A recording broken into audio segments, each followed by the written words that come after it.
Oh, good. The handyman finally showed up. She didn't say it to me. She said it about me, just loud enough for the circle around her to hear, just quiet enough to pretend she hadn't meant for me too. I stood there in the middle of that hotel lobby in my best shirt, boots polished since 6 o'clock that morning, and felt 64 years drop away until I was nothing but a foolish old man who wanted something he wasn't wanted. The woman who said it was about to become my son's mother-in-law. I turned towards the door. I want to be honest, one foot was already moving. Then Darius appeared, pushing through the crowd, leaned into my ear and said 4 words I didn't understand yet. Dad, trust me tonight. I had no idea what was coming, neither did they. My name is Raymond Cobb. Ray to the people who know me. 64 years old, 32 acres outside Conroe, Texas. Land my father worked before me, pipe fitter and part-time cattleman. I followed him into the fields at 18, spent 22 years maintaining drilling equipment, retired at 55 and came home to vegetables, a few head of cattle and a pecan. I still argue with every fool.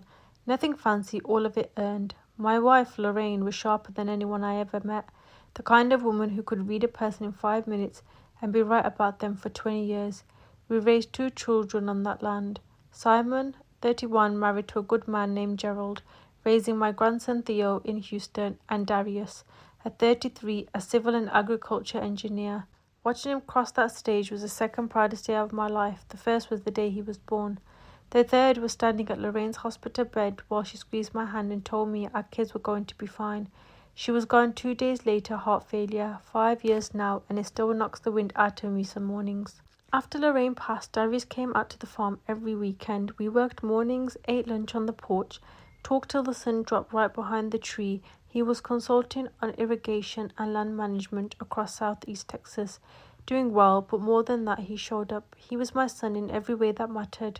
Around 20 months ago, he brought a woman home, Vanessa Hartwell, Scottsdale money, the kind that doesn't need to announce itself, but does anyway. Her father, Preston, ran a real estate holding company. Her mother, Claire, sat on charity boards and never said a word she hadn't rehearsed. Vanessa smiled through the first Sunday dinner, gracious, measured, nothing wrong on the surface. But Lorraine used to tell me, watch their eyes. Smiles can lie. And when Vanessa's eye landed on me, on my hands, on the pegboard of my tools in my kitchen, I saw something I didn't like, an inventory. I told myself I was just being a protective father. I talked myself out of it for a year and a half. I visited the Hartwells once in Scottsdale, pool, guest house, a 4-car garage, holding 2 cars I couldn't name.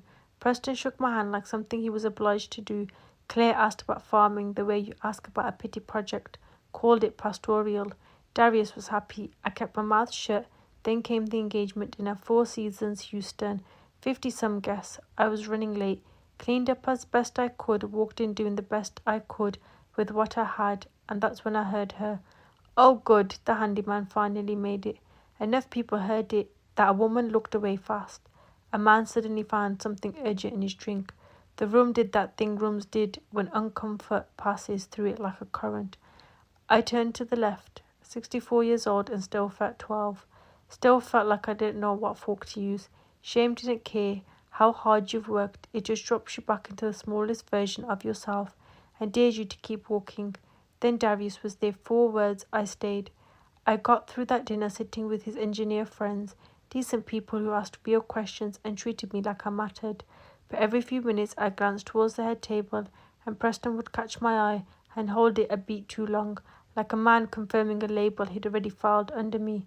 After the guests thinned out, Darius asked me to walk to his truck. We sat in the cab.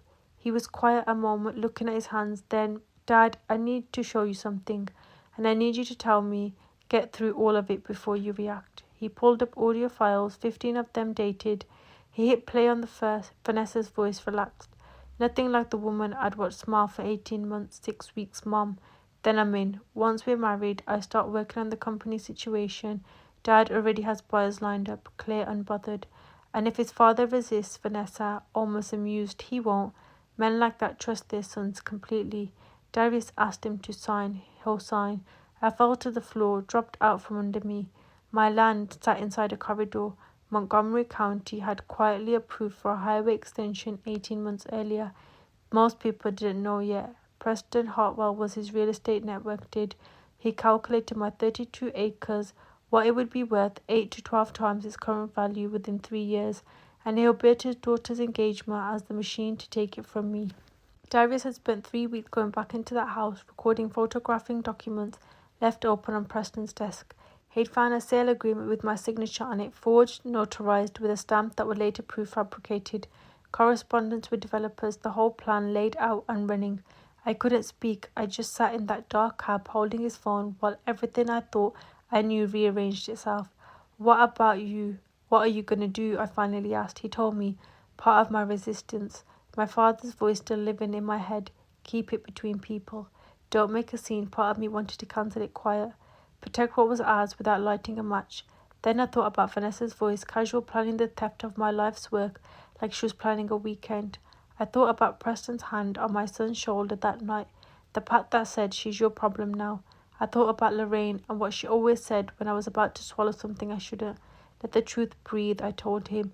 I'm with you all the way. The next morning, I met Devon, an AV tech friend of Darius, who'd already agreed to help.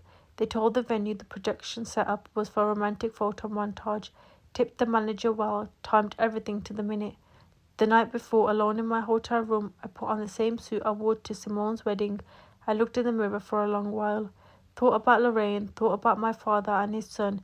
3 generations of early mornings baked into this dirt. Something settled in my chest, not rage, clarity. The ceremony was set for 2 o'clock. I watched the room fill, the Hartwell contingents first. Preston's chest forward, Claire in a dress that cost more than my truck payment.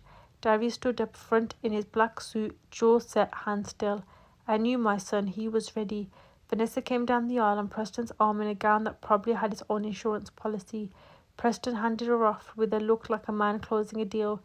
Claire caught my eye across the room. I held it and didn't look away. The ceremony began. Someone up front started crying, the happy kind, or so they thought. Then it was Darius's turn. Before I answered, he said in a voice that reached every corner of the room without being raised, "There's something everyone has to see."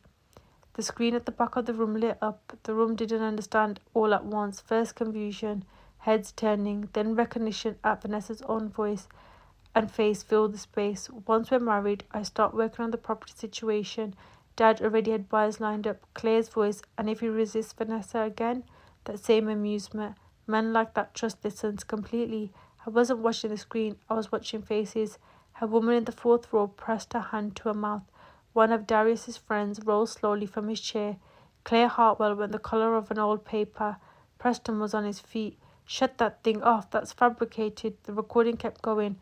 Preston himself now leaning over his desk. "The corridor gets approved. That land triples. We need it in our name before the public survey, Vanessa. I manage the son. Preston, we manage the paperwork." A sound moved through the room, heavier than a gasp. People on Vanessa's side started standing, heading for an exit. A third clip, 2 women's voices in a restroom. "Vanessa, I don't know how much longer I can smile at that man, walking in looking like he came off a work site." Claire laughing. "Just a little longer. After the wedding, Darius distances himself. We won't have to keep pretending." The room broke open. Vanessa was crying now fast, like a switch had flipped. "Those are edits. Those are out of context. Darius, tell them." But Darius had already turned to face the guests. Voice level, almost frightening in its control. "Everything you heard has been certified by forensic audio analysis. The property documents bearing my father's signatures are forgeries. This has been running for over a year." Preston charged towards the AV booth. Devon stepped out and looked the door. The presentation kept rolling. Sales agreements, buyer correspondence, projected profiles, Preston's name on all of it, dated that predated the engagement by months.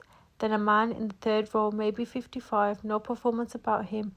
"My name is Altenberg. I'm an assistant director attorney for Harris County. I was invited here as a friend of the Harley family." He looked straight at Preston.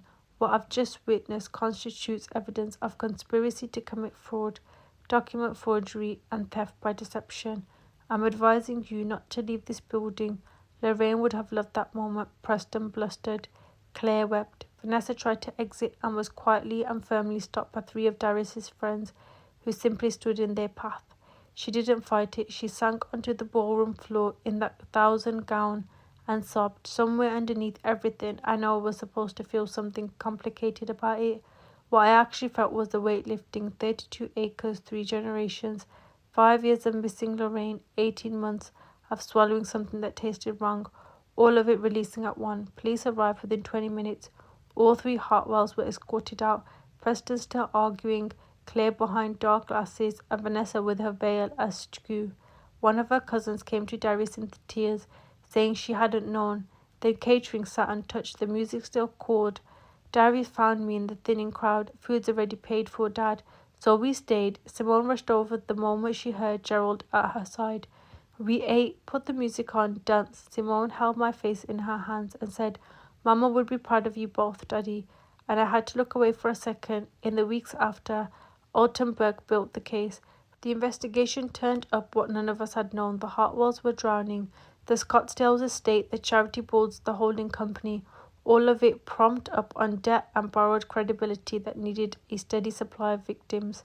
Preston had civil judgments in 2 other states. Claire had maxed out 4 lines of credit. They needed our land because they were desperate in a way they spent years hiding. A woman named Patricia Vanis reached out 3 weeks after the cancelled wedding. She had briefly been engaged to a Hartwell associate 4 years earlier. Same playbook, questions about her family property, pressure for financial access. Then threats when she pulled away, she testified. 2 more people came forward with the same story. A settlement came after, before trial, $300,000 and a formal apology in exchange for dropping charges. Darius and I sat with it for maybe 10 minutes, then I said no. Not because the money didn't matter, it would have helped. I said no because Patricia Vanis deserved to tell her story in a courtroom, because whoever would have come after us deserved not to. The trial ran 2 weeks. The defense tried to point Darius as a vindictive ex-fiancé who'd fabricated the whole thing. It had nowhere to stand. You cannot argue manipulation against your own voice on certified recordings. You can't argue forgery away when handwriting experts have already spoken. You can't argue coincidence when 5 people in different cities and different years describe the same sequence of events. Guilty on all counts. Preston 11 years, Claire 7, Vanessa 9. The judge said something in her closing remarks I kept writing on a piece of paper by my kitchen window. That the family's circulation, that dignity was cheap, that integrity could be outmaneuvered, that a man's worth was set by his address, was the precious error that brought them here. Darius came home to the form after, not a retreat, a decision. He said that the city had been auditioning for a life that wasn't his, trying to impress people, keeping score in a game he never agreed to play. He consults remotely now, running the integration side of the property. 2 years ago, he married Tanya, a soil scientist from Huntsville, who showed up to their 3rd date in work boots and has never once made me feel like the furniture in my old house. They married here under the pecan trees, 40 people who genuinely knew us. Best day I've had since Lorraine. Here's what I carry from all of that. The people who work hardest to make you small are usually the most afraid of what you represent. Vanessa didn't call me the handyman because she believed it. She called it me because she needed to believe it, needed me small enough that what she was doing stayed survivable to her, stayed just business instead of what it actually was. The mistake most people make was that kind of dismissal in turning inwards, asking what they could have done to deserve more respect. The answer is nothing. There was nothing to fix. The problem was never yours. What Darius understood standing up there while that screen came alive is that truth doesn't wait for permission. It doesn't need the right venue or the right audience. It just needs one person willing to let it speak. So I'll leave you with this. Is there a room in your life where you've been making yourself smaller to keep someone else comfortable? And how much longer do you plan on doing that? I'm 64 years old. I've got calculus on my palms, a pecan out back, and a son who drives out for dinner 3 nights a week. I wake up before the sun, work till my back tells me to quit, and sleep like a man with nothing to hide. That's the whole inheritance I was ever after. If this one landed somewhere real, stay a while. I'll be telling another one.